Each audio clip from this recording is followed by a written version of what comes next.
Que serait un bon petit déjeuner ou un bon brunch sans le mythique croissant au beurre? Cet incontournable a fait l'objet d'une grande compétition le 28 mars dernier. Au total, 9 apprentis boulangers sont venus de toute la France et ont dû réaliser 24 croissants pour être sélectionnés. Pour la finale, 2 ont été sélectionnés pour s'affronter. Et ce qui est sûr, c'est que le gagnant sera parisien. Loïc Melenhoff est l'un d'eux, de l'école de boulangerie de pâtisserie de Paris. Bonjour Loïc. Bonjour.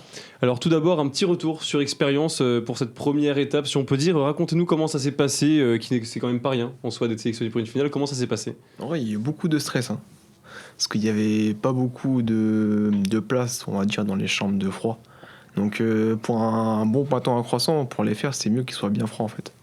Et vu qu'il y avait tout le monde qui ouvrait les portes et tout, il y avait la pression à la fin, on va dire qu'il y avait beaucoup de stress, mais ça va, ça a été quand même. Au niveau de l'ambiance en général avec les autres concurrents, c'était comment? Il y avait de l'adversité ou au contraire peut-être de la complicité avec les autres? De la complicité. Moi, je m'entends tout le temps bien avec tout le monde, donc du coup, on a bien rigolé, quoi. Et quels étaient du coup les critères pour remporter cette première victoire? Il fallait des croissants bien alvéolés. C'est la fermentation à l'intérieur. On appelle ça l'alvéolage. Il fallait un croissant bien croustillant et bon surtout. Et justement, comment on fait pour atteindre ce croissant-là? Du travail.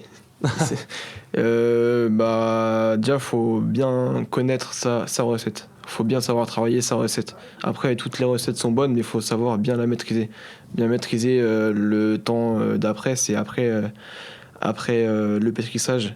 Faut bien maîtriser le repos et tout de la pâte pour bien la laisser fermenter, la laisser se développer et bien maîtriser aussi le froid. Parce que le froid pour le croissant, c'est vraiment important. Pour cette étape-là, c'était 24 croissants que vous avez dû réaliser. Pour la prochaine étape, donc la finale, ça sera 12 croissants et une viennoiserie. Le thème, si j'ai bien compris, ça sera de représenter sa région. Donc dans votre cas, l'Île-de-France. Ouais. Comment vous comptez vous y prendre pour impressionner le jury en faisant une viennoiserie de l'Île-de-France? Alors j'ai ma petite idée déjà. Je compte mettre en avant... c'est un peu compliqué en vrai, parce qu'en Île-de-France, on n'a pas beaucoup de choix. Surtout en termes de sucré et de fruité. On a surtout des termes salés comme le brie. Il y en a 50 000, je sais même pas. Il y en a au moins, franchement, une bonne dizaine différents. Et il y a beaucoup de salés comme de la viande aussi et tout. Et en termes de sucré pour apporter une viennoiserie, c'est un peu compliqué. Mais vu que dans ce thème-là, on peut apporter le salé et le sucré, on a le choix en fait. Donc c'est ça qui peut un peu valoriser la chose. Donc et faire la différence. Donc moi personnellement, je vais plutôt partir sur le sucré plutôt. Parce que ça me tente bien et pour moi une viennoiserie c'est sucré quoi. Et comment tu comptes te démarquer du coup de ton adversaire de ce moment-là qui sera du coup Victor Negro, qui lui aussi est parisien donc il va forcément faire quelque chose de l'Île-de-France aussi. Et qui est très bon aussi, il est très fort.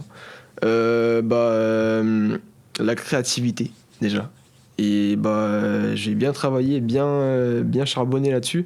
Mais franchement, je vais mettre en œuvre toute la créativité et toutes les connaissances que j'ai acquis jusqu'à présent, quoi. Vous avez la pression pour cette finale-là. Qu'est-ce que vous vous dites en ce moment? Déjà que on est arrivé à là, donc faut pas lâcher, quoi. Déjà, on n'a pas dormi beaucoup la première fois, donc là maintenant, il faut se mettre au travail, quoi. Donc la pression, elle est quand même là. Vu qu'on représente l'école, il y a les profs qui nous soutiennent derrière, il y a la famille aussi, ça fait beaucoup, quoi. Donc, ça faisait beaucoup de pression lors de la première étape pour la sélection? En soi, non, mais c'est à la fin. En fait, il est parti du dernier au premier. Donc il montait comme ça, crescendo. Donc, vous avez dû attendre que votre nom sorte. Ouais, c'est ça. Et à la fin, vu que c'était Victor et moi les derniers, et là on était contents et tout, c'était sympa. Alors il y aura des pointures dans le jury, notamment Maxime Frédéric, qui est un chef pâtissier de l'hôtel parisien du Cheval Blanc dans le 1er arrondissement de Paris. Il a été élu meilleur pâtissier de l'année. Est-ce que vous avez une petite pression aussi vis-à-vis de ça, vis-à-vis des jurys qui sont des pointures du milieu? Est-ce que vous avez envie de les impressionner, ces jurys? Clairement oui. On a envie de sortir du lot, de se démarquer des autres. Et de se faire remarquer, quoi, bien sûr. En bien sûr, toujours. Et c'est des génies du métier, ces hommes-là. Donc, pouvoir se faire remarquer en bien et les impressionner, entre guillemets, même si je pense que ça va être compliqué, ça fait toujours plaisir et c'est toujours un petit truc en plus qui fait qu'on veut aller plus loin, quoi. Qu'est-ce que ça vous inspire de participer à un concours comme ça? Déjà, au début, pas grand-chose. Je t'avoue, je vais pas mentir, parce que je suis pas trop concours au début. Et avant j'aimais pas ça et je me suis dit pourquoi pas essayer, pourquoi pas essayer autre chose qui a rien à voir avec la production qu'on fait en boutique normale. Donc ça demande beaucoup de travail, je pensais pas autant. Et en vrai de vrai, c'est sympa quoi, ça apporte beaucoup de valeur. Vous avez dit que vous n'étiez pas trop concours avant de faire celui-ci. Comment ça se fait? Vous n'aimiez pas les concours? J'aime pas être à la lumière. Je préfère être dans mon petit coin tranquille derrière, voir les clients contents quand ils partent avec leur pain ou leur brioche. C'est ça que je kiffe. Après, être vraiment à la lumière sur les projecteurs, se mettre la pression de ouf et tout, je kiffais pas ça. Je laissais ça aux autres et puis je me suis dit, bon, ouais, de vrai, ma prof qui m'a chauffé, viens, tu fais ça et tout, t'es bon dans ce que tu fais, t'es passionné, essaye. Donc, Qu'est-ce que ça peut vous apporter de participer à un concours comme celui-ci, que ça soit au niveau professionnel, mais aussi au niveau personnel, mentalement, etc. pour l'avenir? Qu'est-ce que ça peut vous apporter? déjà, personnel, des objectifs. Beaucoup d'objectifs, c'est pas bien de rentrer dans la routine. Et faut toujours essayer de se surpasser et d'aller plus loin. Et au niveau professionnel, ça apporte énormément de valeur. Déjà, le travail acharné, la rigueur. Franchement, c'est.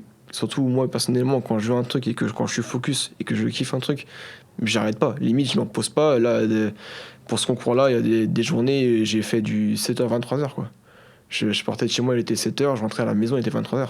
Bah justement, ça anticipe un peu ma prochaine question. La finale aura lieu le 17 et le 18 mai prochain. Ouais. Comment on se prépare à un tel événement, justement? Est-ce que c'est comme vous l'avez dit, on se lève à 7h, on se couche à 23h, on bosse toute la journée? Comment ça se passe? Alors, c'est pas trop bien de faire ça parce qu'il y a aussi le repos qui compte. Ouais. Parce que si on est cassé au concours, c'est pas ouf, quoi.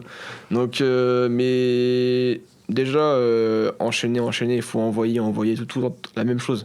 C'est la rigueur qui fait beaucoup la différence à la fin. Parce que si on a des produits qui sont magnifiques mais qui se ressemblent pas, et ben ça, les jurys vont pas kiffer. Donc c'est beaucoup la rigueur, et dès qu'on a un peu en image ce qu'on veut obtenir à la sortie du four, et ben on peut s'appliquer sur des petits points qui pourront faire la différence. Tout le temps un peu plus approfondi, et ça par contre ça peut faire la différence. Vous avez parlé de rigueur, notamment justement cette rigueur-là. Est-ce que c'est quelque chose que vous avez pu acquérir par cette profession en faisant justement une école de pâtisserie, etc. Ou c'est quelque chose que vous aviez justement avant? Non, j'avais pas du tout ça. Ça prend la rigueur, hein. Franchement, il y en a, c'est comme tout, il y en a, c'est inné. Mais moi, je suis vachement désordonné, bordélique de base et tout. Et ça, franchement, la rigueur, ça s'apprend. Et c'est l'une des valeurs que ça m'a apporté. Je l'ai pas encore, mais ça arrive, quoi. C'est sur la bonne voie. Ça vous a apporté quelques valeurs en plus, justement, ce domaine-là, le travail, la rigueur, etc. Et franchement, ouais.